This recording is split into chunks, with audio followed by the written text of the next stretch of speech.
what you made me do. Look what I made for you. His name is Old Man Wayne. I live by the funk. I die by the funk. Old Man Wayne. I'm about to do something terrible. Old Man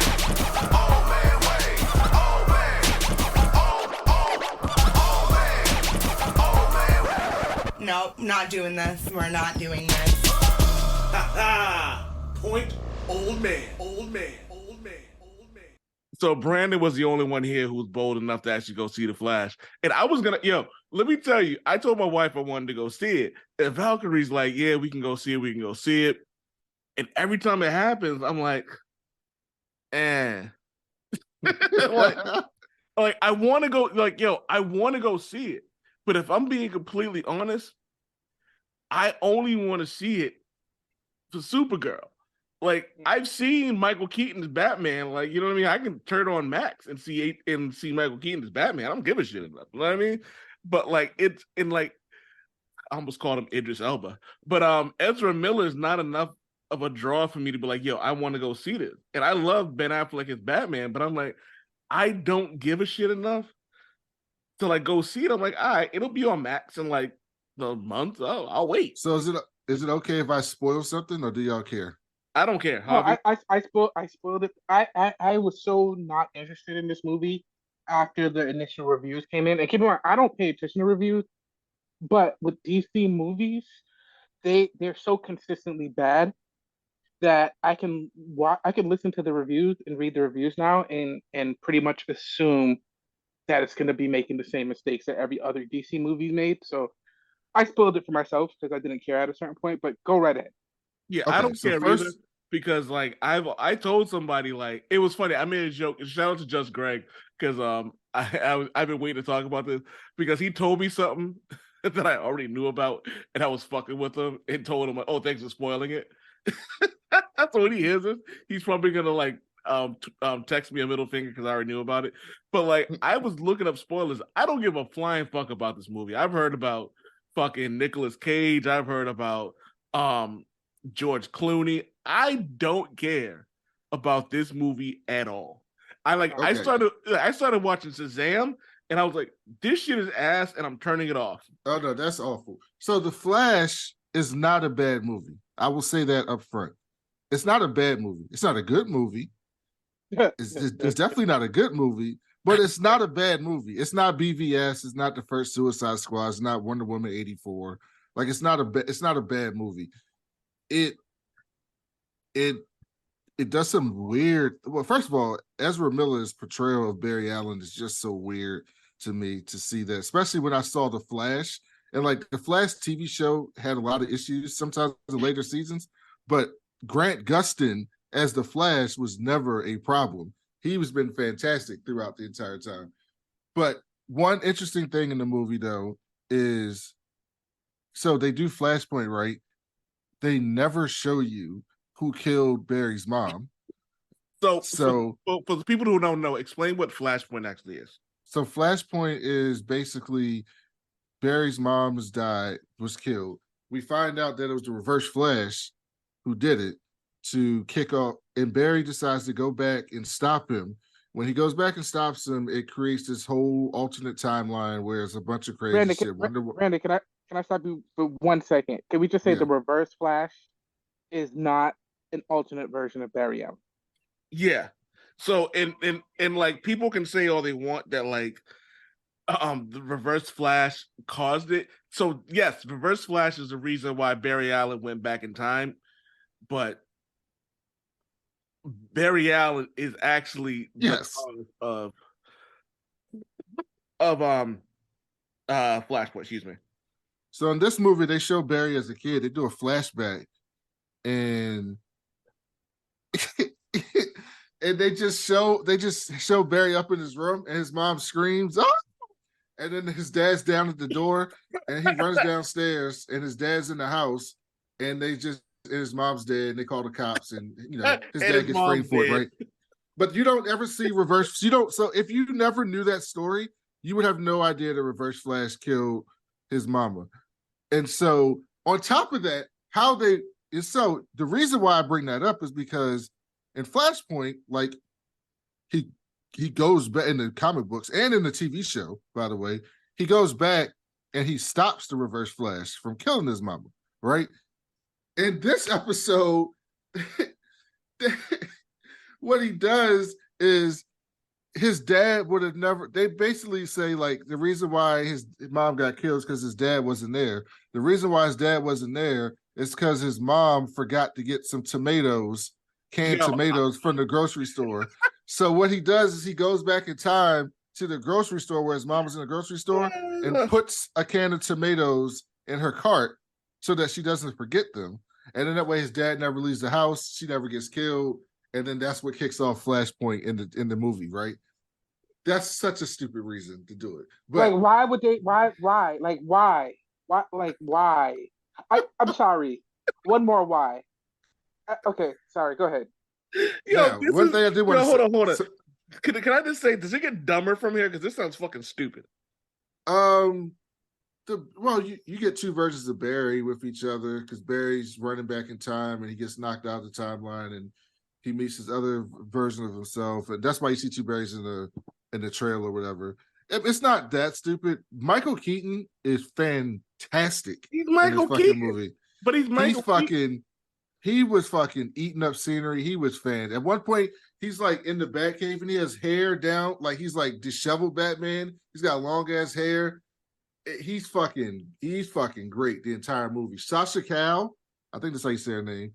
It's great as Supergirl. I hope they pick her for the James Gunn movie, Supergirl, Woman Tomorrow. Just want to point out that she's from Massachusetts. Oh, is she? She is. She's fantastic in this film as well. Although she's only in the movie for like 20 minutes. Yeah, but she's great when she's in there. So, okay, this is what I really want to talk about because I don't want to take up all the time. So you both probably have heard about the George Clooney thing, right? But here's the interesting thing about the George Clooney thing.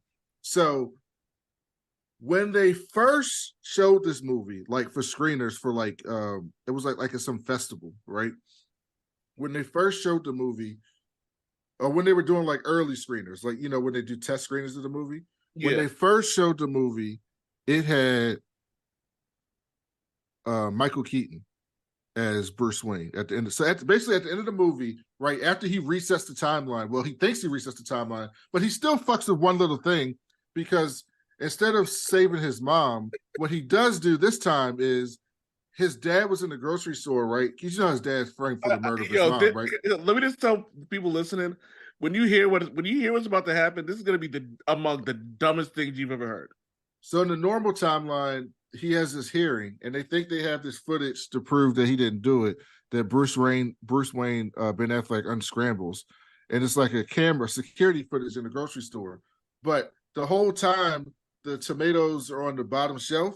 So his dad's head is like this, like down, looking down. So the security camera, and he has a hat on. So the security camera doesn't see his face. So they can't verify that it's actually him, even though it's him. So when Barry resets the timeline to make sure that his mom dies, what he actually does is he moves all the tomato cans to the top shelf. So that way his dad is looking up when he's grabbing a tomato can in the grocery store. So his face is on camera and he gets off, right? So that did change the timeline, but it had other changes. And so at the end of the movie, when he's leaving the jail, when he's leaving the courtroom after his dad gets out, Bruce Wayne pulls up, right? And so way back when they were doing test screeners, it was Michael Keaton, right? Then when they were doing the first real screeners, like when the movie was actually fully done, it was, and they were showing it in festivals and stuff, they just shot Bruce Wayne from the waist down, like the chest down. Remember, like Superman in the first Shazam movie, when he's just shooting for the chest down. That's how they shot Bruce Wayne in all the screeners. And then in the real movie, though, that actually came out, it was George Clooney. Now, there's a theory, and this is where I wanted to get to. I know it took a little convoluted, but this is where I wanted to get to for the show to get y'all opinions. There's a theory because James Gunn's new Batman movie, The Brave and the Bold, he said two things about that movie. He said Batman is going to be older with a child. Obviously, Damian's going to be in there. And he said it's going to be a lighter take on Batman. It's not going to be the dark, brooding, loner Batman that I'm tired of seeing in movies. So that's what James Gunn said about The Brave and the Bold. Those are the two things he said.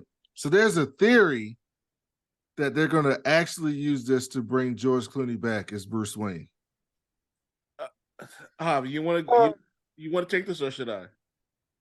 So the whole point of Flashpoint was showing the consequences of changing the timeline, right? It screws everything up. Yes. So we end the movie by having Barry Allen change the timeline. Yes. Yes. That makes sense to who? Like this is the problem with DC movies, right? Like casting's never been the issue. Like of course every the who they had for Superwoman was great, Supergirl was great, Michael Keaton was great, even Ezra Miller as toxic and whatever he is in real life, I would rather the CW version of the Flash, but Ezra Miller's fine, right? Great casting. I'll get to the George Clooney thing a little bit after that, but that's not the problem with DC movies. The problem with DC movies is that they are entirely stupid, right? Boring, yes. Right? They take great concepts and they just and again, it's a movie. It doesn't have to totally follow the source material, but at least be consistent from the beginning to the end of the movie. Like there's no consistency within the movies themselves. Right? Like it just doesn't make sense. It's like they're just throwing shit at the wall and whatever Javi, it's worse than that. It's worse than that because the point of the movie they were trying to tell you is that so Barry meets his younger self when he meets the other version of Barry is 18 years old, right? It's like the day it's like a week or something before he gets his powers, right? And our Barry, like the Ezra Barry that we've known, has been that weird, annoying Barry that we saw in BVS and Justice League and all this stuff. And he's hanging out with his younger Barry, who's like that, but even more because he's younger. And he's like, oh, I see what everybody says about me and I need to be better. And it's like the whole movie's about him learning like how to make good choices and not be annoying and not do stupid things. And then when he comes back, he moves the tomato can so that it changes the timeline. Yeah, it's so that makes no why. Like it's almost like they want the movies to go they want the movie to have a specific plot point, but they don't really know how to get there in a natural way. So they just do random shit to get to the point they want to make. Right? That as well as like just the changes they make to the source material again, which normally is fine, but it doesn't really make a lot of sense. So Michael Keaton is playing Bruce Wayne, but he looks totally different. Yeah. But then Aquaman looks exactly the same, right? Like Wonder Woman is in it for some dumbass reason. Yeah, she's in it pre-Flashpoint. Yeah, pre-Flashpoint.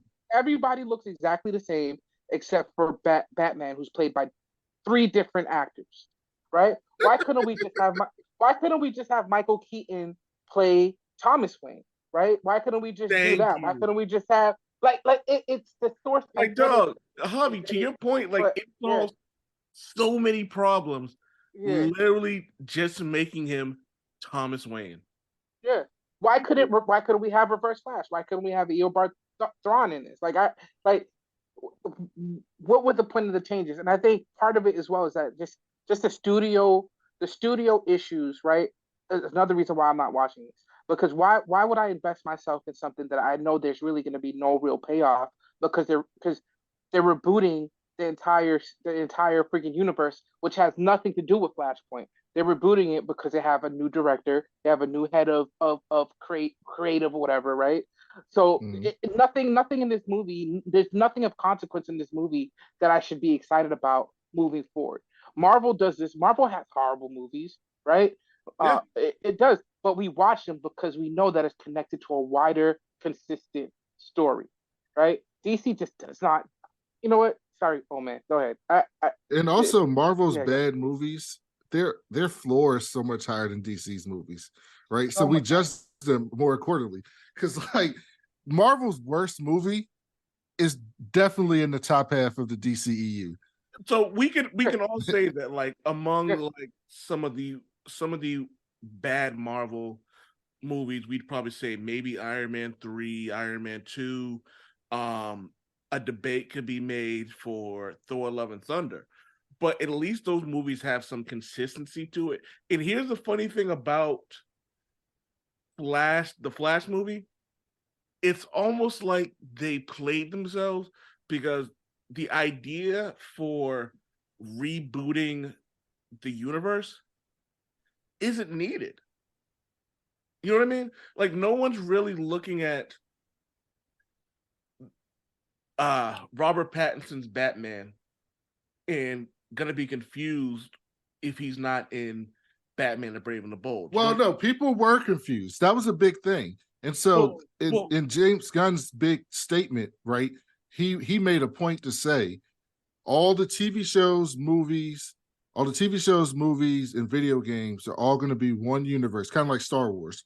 It's going to be one universe. And when we're outside of that universe, it's going to be clearly labeled DC Elseworlds, like Robert Pattinson Batman, because people were confused. Like nerds were confused, but normal people were. But you're proving my point though. Like, you know what I mean? Like James Gunn, being an intelligent person that he is, understands that. Oh yeah, the smarks like us, like, you know what I mean, or the people who understand comic books and movies and who understand it, like, you know, like Batman and Batman Returns isn't connected to The Dark Knight, which isn't connected to Robert Pattinson. Like, you know what I mean? So he made it a point to say things like that. And when the series is rebooted again, they'll make more statements about that. The website I write for, which is a lower tier than IGN and CBR and comicbook.com, we're all going to report on the fact that, like, and have already reported on the fact that going forward, these movies aren't connected to X, Y, Z, and ABC. So it's almost like the Flash was playing themselves, you know what I mean? And well, they put the movie out because they had to, because they spent $200 million on it. So, but yeah, I mean, go ahead, old man. No, go ahead. I was gonna say, I'm with you. It's just, dang, I forgot. DC. If you read the comic books again, you understand the Elseworlds concept. Like the multiverse, the DC multiverse works differently than the Marvel multiverse, even in the comic books. And you could play with that. Like there's room for totally different stories. Like, you know, I'm talking about like a Batman by candlelight. You could do all that and separate that from the main continuity or whatever, like the main. But you can do that. Earth One. But you can do that with Marvel as well, though. Like, you know what I mean? Like, and this is one of the things where I hope that Marvel really understands what they have going on, because, like, yes, the majority of the stuff that we see from Marvel is in the Marvel Cinematic Universe, which is Earth 199999. And there can be different realities. Well, according to Feige, it's 616. Well, it's 616 in the cinematic universe. So there's the infinite, and if you're listening to this and you've gotten this far, you understand this is some dorky shit. But there's the Marvel Comics Infinite Universe, and then there's the Marvel Cinematic Universe Infinite Universe. So yes, Kevin Feige says that the cinematic universe is 616. Fine, whatever. All three of us here have seen Into the Spider-Verse or Across the Spider-Verse, right? Yes. Yep. I'm gonna go with Miguel O'Hara when he says, like, don't get me started on that dork from Universe 199999. I'm gonna go with that. You know what I mean? Well, the only 616 because they did say 199 before is in Doctor Strange when he's talking to Christine and she's like, "Oh, you're from Earth 616." That was the only reference that we got to that. So I'm with old man. Far From Home as well. Yes, Far From Home, when Quentin Beck said he was from Universe 616, we find out that is another thing. But that's where one of the beginnings, like to Javi's point, like, you know, one of the beginnings of the alternate reality. But that's the beauty of alternate realities. And one of the things DC Comics does is there's only 52 Earths, and then there's infinite Earths. and then there's only 52 Earths, and now we have infinite Earths again. So like DC Comics plays with the idea that there are multiple universes, and um, Brandon, I would assume you're the affinity when it comes to the information on the CW universe, but Yeah, they I watch melt all they them shows. huh I watch all them shows. so they molded all of them together, so like there's one universe that And that's comes. why it was so much better than the movies. It was so Matter of much fact, better than the movies. the reason why the DCEU Flash calls himself the Flash is because he got the name from the CW Flash. Yes. Because then they Oh, did fact. Crisis on Infinite Earths on the CW shows, and he ran into Yeah. Ezra Miller. And that's how he's like, oh, they called me the Flash. Like it was like this whole thing in there. But here's what I was gonna say, old man. So like the Elseworld thing is fine because those movies are successful, even though they might not be our favorites, like the Joker movie, whatever, but they're successful. But like Marvel doesn't do that because on its surface, it's just confusing, right? When you tell everybody everything's connected, and then you're like, oh look, Tom Cruise is Iron Man. You're gonna be like, yo, what the fuck? But like if you see it in a cameo, you can kind of get it. But if you just see a whole movie of Tom Cruise as Iron Man, you're gonna be like, yo, what the hell is going on, right? But in DC, right, I get it, right? So James Gunn is smart, right? He's calling it the DCU. The first movie in the DCU is Blue Beetle, which I'm actually excited about because the trailer looks good. It totally does. And I and love Blue Beetle. Can we just give a collective thank you for all the tears when George Lopez took a giant shit on Batman being a capitalist? Yes. So Blue Beetle's interesting because Blue Beetle was supposed to be an HBO Max movie, and they were going through testing of the movie, and the reception to it was so great that they decided to move it off of HBO Max, up the budget, like up the special effects budget to make it look better, and do a motion picture release for it because the reception to it was so great. So that gives me some encouragement for that. That's the first movie in the DCU. And then going forward is all the ones that James Gunn listed: Supergirl, Woman of Tomorrow, Icon. Was it? No, not Icon. It was something from Wildstorm. I forget. Which is supposed to be like The Boys. Apparently, it's like the DC version of The Boys. The Authority. The Authority, yeah. Oh my god, like DC. And let me tell you, like I read one issue of Superman and the Authority and didn't realize it was in continuity, so I started reading it. But I read Superman War World, where you get a look at like who the Authority is. And I'm not gonna lie, like I'm all in on the Authority. I've been a fan of Midnighter, and fairly late. Yeah. I've been a fan of the Midnighter for about a year, maybe a year and a half. And I love him because when people talk about everything that Batman is or should be, that's Midnighter. You know what I mean? He's genetically predisposed to having prep time. Like, you know what I mean? And it's fucking cool. But he still loses. And well, not loses, but he gets beat up. Like, you know what I mean? But he also gets emotional. There's things to that. I like the idea of the Authority and them creating some DC Comics going as far as creating something that's like The Boys is a good idea because it separates them from Marvel. And I think once something like this happens, I truly believe that Marvel's going to have to change their game because Marvel Comics Max, which doesn't really exist anymore, and then DC Comics Black Label are kind of similar in a lot of ways. But DC, if this is like The Boys, DC is actually bringing it to the media. If Marvel Comics continues with the Disney PG-13 kind of deal and doesn't go much further with that, that's not really a good look because they've pretty much told everybody. But they're doing Deadpool. But what happens after Deadpool? Have they said anything other than that? Like, sure, Deadpool 3 is going to be rated R, but what's next? I think it depends on how successful Deadpool is. I mean, I think that I feel like this. I wouldn't say challenge you on this, old man, because I think you're making a lot of valid points. But I think adult content isn't new for DC. If you've been following DC, and I'm not talking about just the comic books, I'm talking about their live action and animated stuff. You're right. Other than the movies, recently, I would say like the vast majority of content that comes from DC outside of comic books is adult oriented. That includes the cartoons, right? That includes the TV shows outside of the CW, like Gotham. Um, and then Marvel. I mean, the first blockbuster Marvel movie was Blade, right? That was rated R. And then we have Deadpool, the Deadpool series, which is rated R. And I think even I think even the MCU in general has gotten a lot darker, a lot more willing to show deaths on screen. Secret Wars,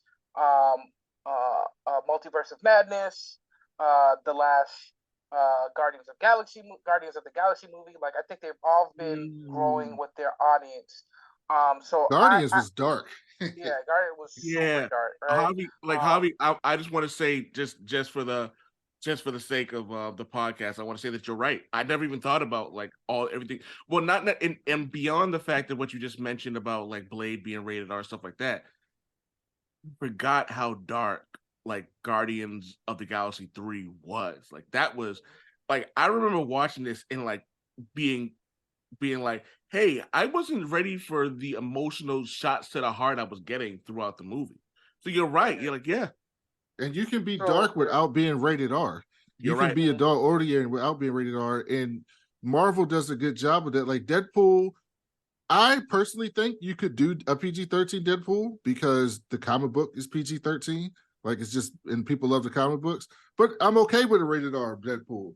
But everything doesn't need to be rated R because it's designed to be consumed by the masses. Like that's the entire point of it. And so DC puts themselves in the corner sometimes with that because you see the Joker, right? But like there's only so much you can do with that. Even though people like that movie, there's only so much you can do with that. There's only so much you can have Robert Pattinson back. You can do all these things, and then people are just like, is this what you're going to do? And all DC is, this is why James Gunn is changing this shit up, because all DC has done is dark, dreary shit. Like, if you start from Nolan's Batman on, think about it. That trilogy was dark. Man of Steel was dark. BVS was dark. Justice League was dark. The first Suicide Squad movie was dark. It wasn't until James Gunn came in with the Suicide Squad and Peacemaker, and he was like, "Hey, can we turn the lights on here a little bit? We can be." What's the DCEU? Yeah. What is their most successful movie money-wise? It's Aquaman. Aquaman made $1 billion. There was nothing dark about Aquaman. It was bright and colorful. That was the most. There's no way. It made $1 billion. Yo, Wet Black Panther was a really decent movie when it comes to the DCEU. It's their most successful movie. I think what are we talking? Oh shit, you're right. Holy shit! Aquaman made $1 billion. Their best movie. That's the only movie that actually made $1 billion. Yes, it's their only movie that's made $1 billion, and it wasn't dark. Their best critically acclaimed movie until Suicide Squad came out was Shazam. That definitely wasn't dark. So let's put things in perspective just for the sake of argument. Aquaman also came out, and I'm not going to count Wonder Woman 1984 because that movie was completely trash. But Aquaman also came out later than Batman v Superman. It came out later than all these other movies, so there was a higher ticket rate. Like, you know what I mean? So it came out after movies, so like the ticket prices go higher. So there is some. Yeah, but people was making $1 billion before. First of all, there's no reason why a movie with Batman and Superman did not make $1 billion. There is zero reason. I don't zero. But I think there isn't a reason if it was a capable studio in charge, right? But the reason is us, people like us, because I don't want. I know there isn't enough nerds in the world to get a movie to $1 billion by themselves. But I remember when the Black Panther movie came out, and people that didn't read comic books or people that weren't interested in it would listen to people like us, right? They would ask us what we thought about the movies. We would hype them up on our social media, right? We helped create the hype for some of these movies, and not just us. Millions of people like us that were just talking about it, excited about it, and got other people excited about it.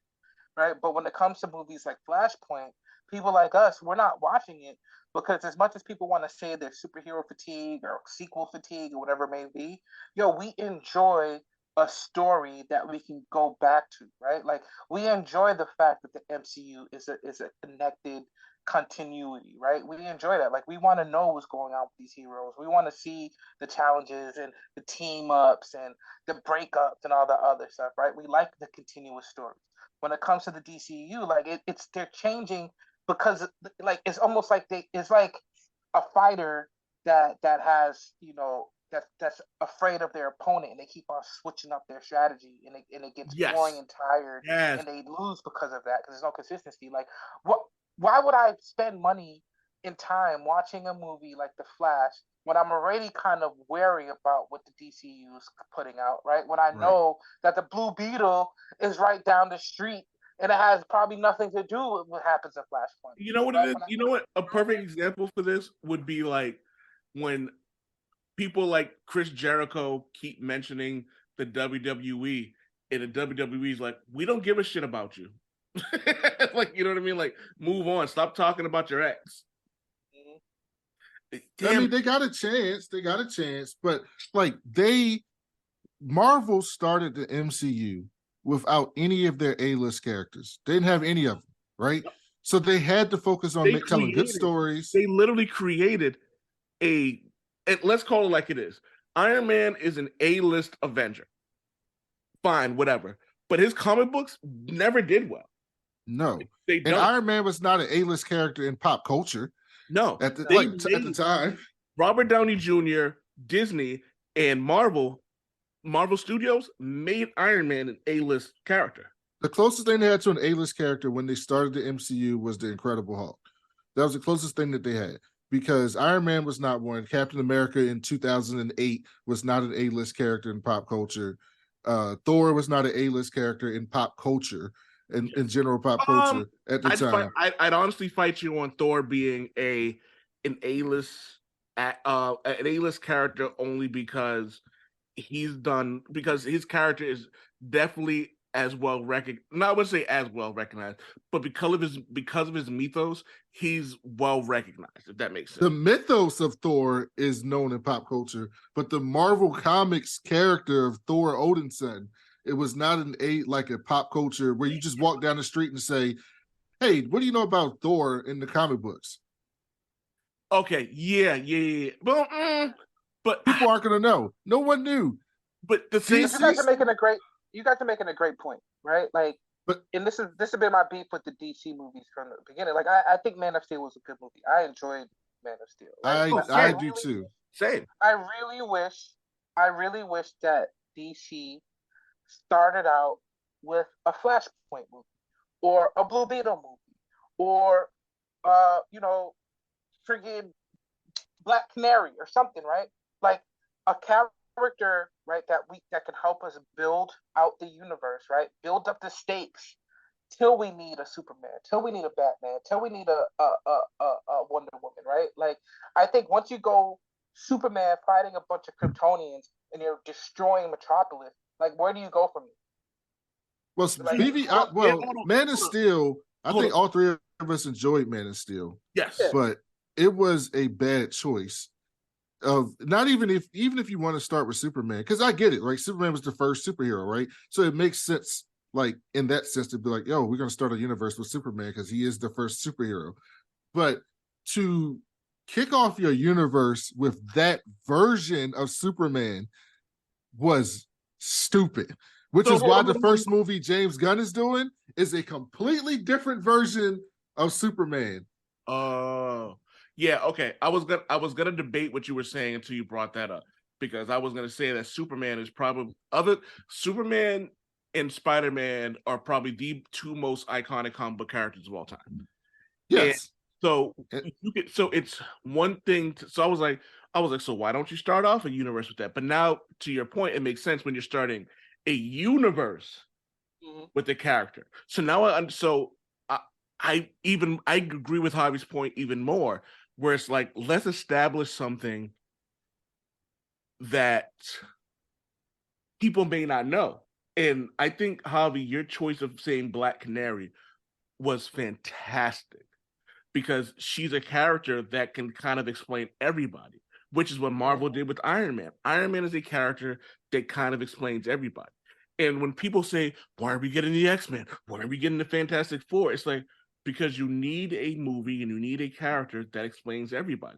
And I honestly feel that, and now that we're talking about it, Blue Beetle may be that character that explains it all. Yeah, and they start, and even though the Blue Beetle character, Blue Beetle in his suit, this version of Blue Beetle is an extremely powerful character as his character development grows, right? But it gives us an opportunity, like with Iron Man, like anybody, well, the technology is crazy, fantastic, and not possible in this world as we know it. But anybody could put on a suit and whatever, right? Like you can, but then and you establish that that's a crazy piece of technology. This dude's a billionaire. Oh man, he must be able to do everything else, anything he wants. But then Thor comes in, right, and crushes his little suit, right? Like, and you understand from Tony Stark's perspective just how powerful some of these characters are, right? When you have somebody say like a Black Canary, for instance, right? You start off with her. She's fighting low level people. The plot thickens. People, villains become more powerful, and then through her eyes as a somewhat normal human being, even though she does have a power set, but she's not crazy powerful.